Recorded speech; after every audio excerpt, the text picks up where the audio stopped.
Halo Sobat Sehat Muis, kembali lagi dengan saya Dr. Toar, dokter spesialis saraf RSUD Inca Abdul Muis. Pada kegiatan Dan Sanak Muis, kali ini saya dan tim PKRS akan mendatangi pasien pasca rawat inap dengan diagnosa kelemahan setengah tubuh kiri akibat stroke perdarahan. Terdapat bisul beranak di kaki kanan dan penyakit gula atau kita bilang kencing manis. Yuk kita datangi pasiennya, kita tangani kesehatannya.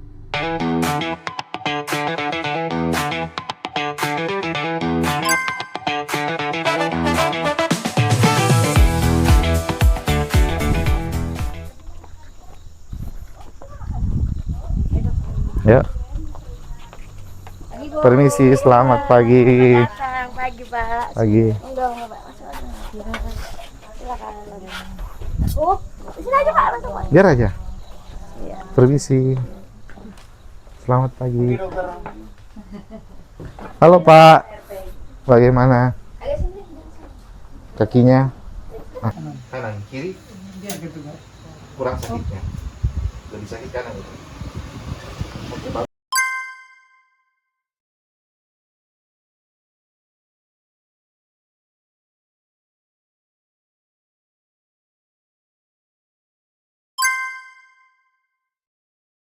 Ada istilah medis ya, kita bilang itu lemah satu sisi. Kalau istilah medis itu hemiparesa.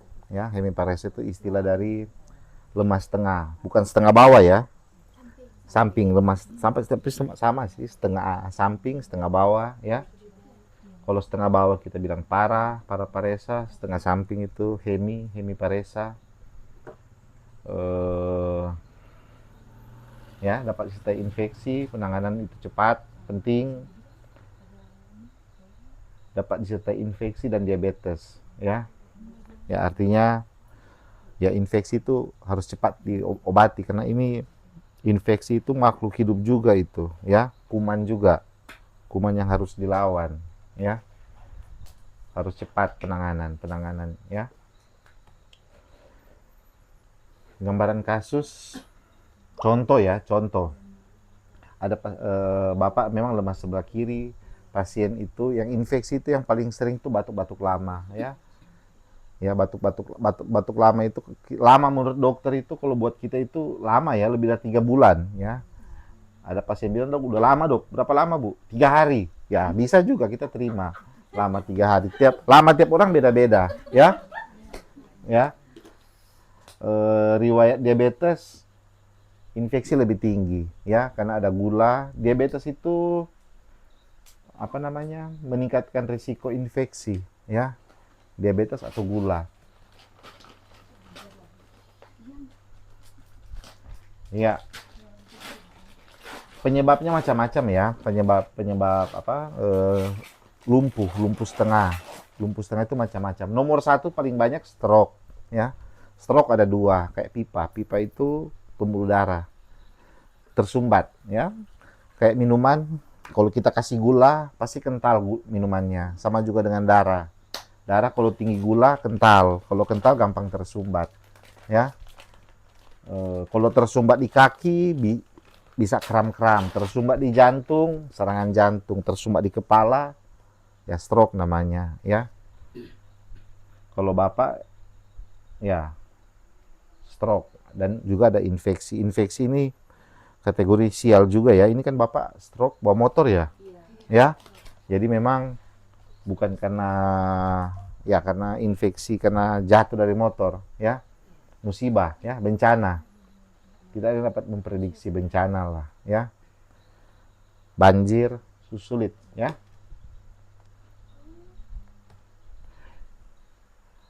Stroke ada dua macam, kita bilang SNH. SNH itu kategori non hemoragik. Ada dua, ada ada stroke perdarahan, ada stroke tidak pendarahan. Pendarahan itu pembuluh darahnya pecah, kayak pipa. Pipa itu kalau bukan tersumbat, bocor ya. Kalau bocor itu yang pendarahan ya.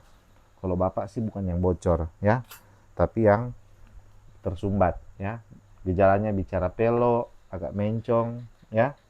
Faktor risiko DM. Nah, DM itu istilah medis ya. Ya, tapi harus tahu ya, diabetes mellitus ya. Diabetes DM itu, diabetes mellitus itu istilah nama penyakitnya untuk istilah penyakit gula ya. ada yang bilang kencing manis, ya, hipertensi, kolesterol, ya. Eh, infeksi paling sering, salah satu yang paling gampang di kaki, ya. Kaki itu paling apa namanya, paling gampang luka lah, ya. Kita juga sering nyeker atau kemana-mana, ya.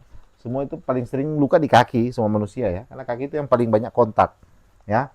Kaki juga yang paling tebal kulitnya, ya. Jadi ya paling sering luka. Orang DM tambah parah lukanya sudah sembuh, ya. Ada yang pakai istilah, dok ini apa ini, gula basah atau gula kering, sebenarnya itu istilah awam saja, ya. Basah bisa jadi kering, kering bisa jadi basah, ya. Jadi bukan berarti oh saya ini gula kering aman, berarti jangan salah, kan kering bisa jadi basah, ya. Basah bisa jadi kering, artinya yang kering-kering ya bisa berubah, ya. Jadi tidak cuma hanya istilah saja, ya. Dan itu dapat memperburuk, ya.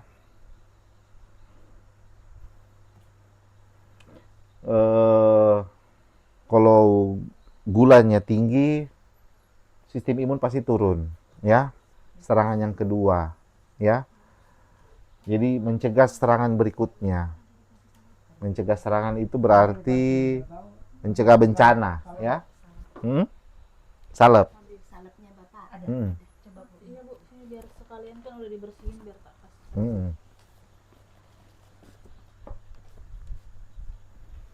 Pemeriksaan ya ini macam-macam yang canggih-canggih, ya, kayak di MUIS yang Bapak kan CT scan sudah, ronsen, baru ada pemeriksaan yang rutin-rutin, ya. Dicek gula.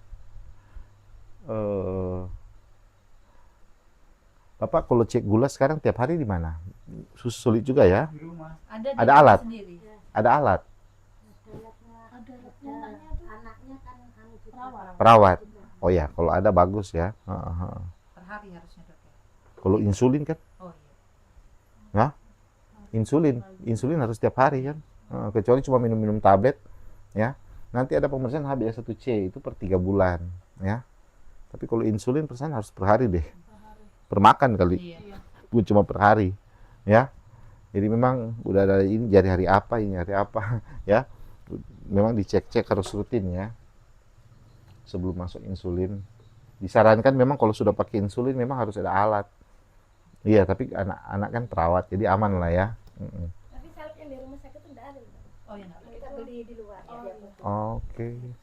Terus apa dok? Iya. Apa itu? Mau persingkang. Oke. bekas stroke juga saya. Oh. 2023. Ibu, iya. Iya, Pak.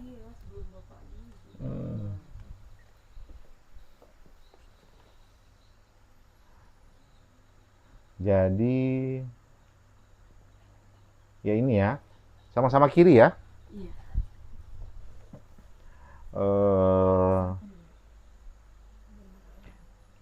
Penyebab stroke itu DM ini kita bilang ada dua macam. Ada yang terkontrol, ada yang tidak terkontrol. Jadi apa yang maksud DM yang terkontrol? Pasien DM yang gulanya normal. Jadi gula yang normal bukan berarti sembuh, ya. Oh yes, normal ini 100. Itu bukan sembuh. Kita cuma bilang apa namanya? Terkontrol, ya. Tidak terkontrol itu yang di luar normal, ya. 200 tuh minggu. Ya. Kaki. Ya, ya. Yang cenderung naik-naik terus ya kita bilang tidak terkontrol. Jadi targetnya itu, jadi banyak pasien yang merasa sudah normal. Oh, gula saya udah bagus ini. Udah nggak minum obat. Nah, itu bahaya itu, ya. Dari bisa kacau, ya. Jadi tidak ada namanya gula yang sembuh, ya. Kembali seperti semula. Ini bukan mencret. Kalau mencret minum obat stop sembuh, ya. Hilang mencretnya, minum enterostop. Kalau gula tidak. Kita cuma bilang terkontrol saja, ya.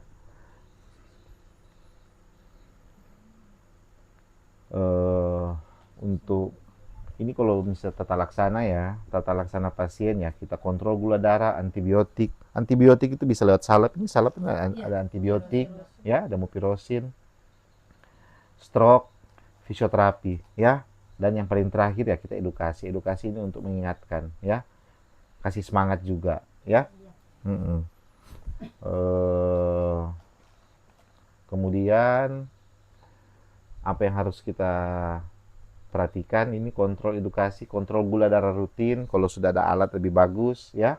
Minum obat teratur, latihan gerak yang dokter mau ini, kenali tanda-tanda stroke. Apa itu dok tanda-tanda stroke?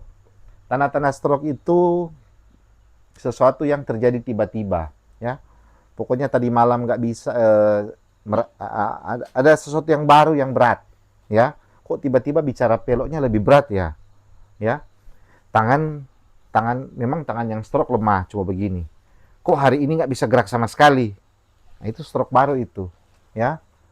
Kalau Bapak kan masih bisa gerak sedikit ya. Bisa coba angkat tangan Pak. Nah, ini bisa. Walaupun lemah ya. Kalau memang tapi ya buang jauh-jauh lah, amit-amit tak terjadi ya.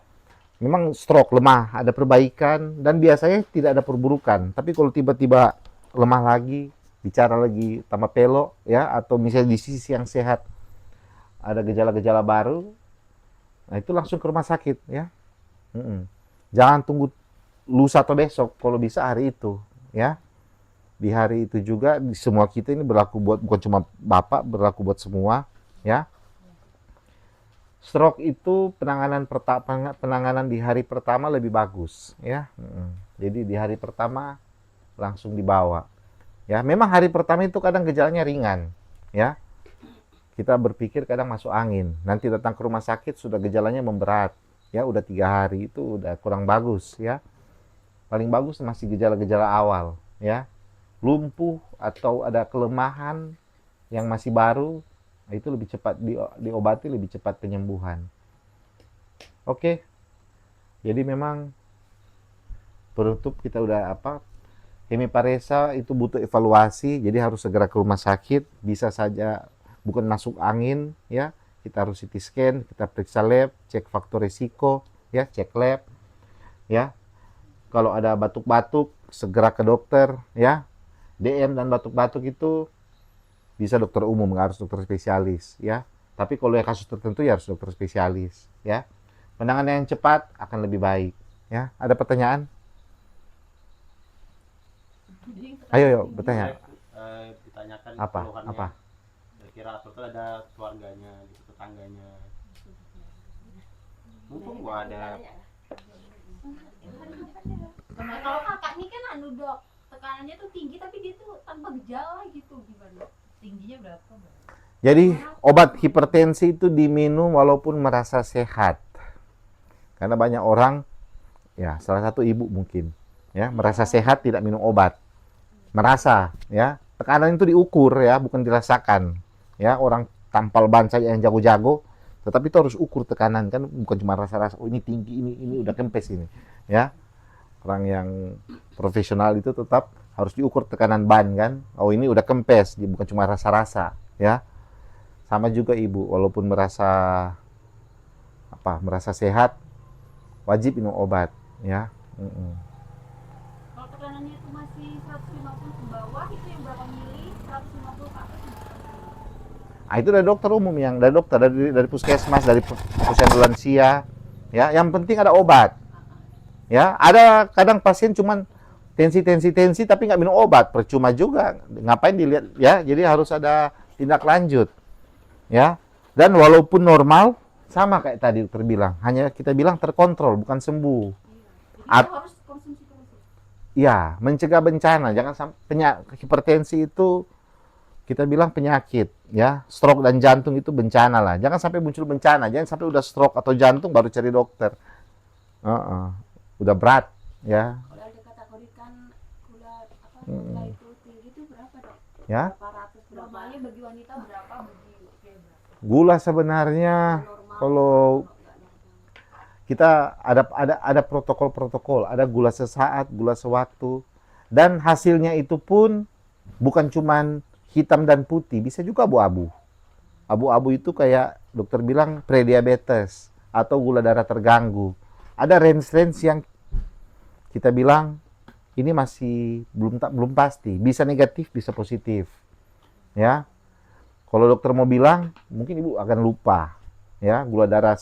Kalau gula darah sesaat di atas 200 itu fix DM, ya di bawah 200 enggak, di bawah 100 tidak. Ada namanya gula darah puasa, di atas 110 ya. Jadi angka-angka bisa beda-beda. Jadi kalau ada 3 kategori, gula darah puasa, gula darah sesaat, gula darah 2 jam postprandial. Masing-masing punya limitasi yang berbeda-beda. Ya, pokoknya begitulah. Ya.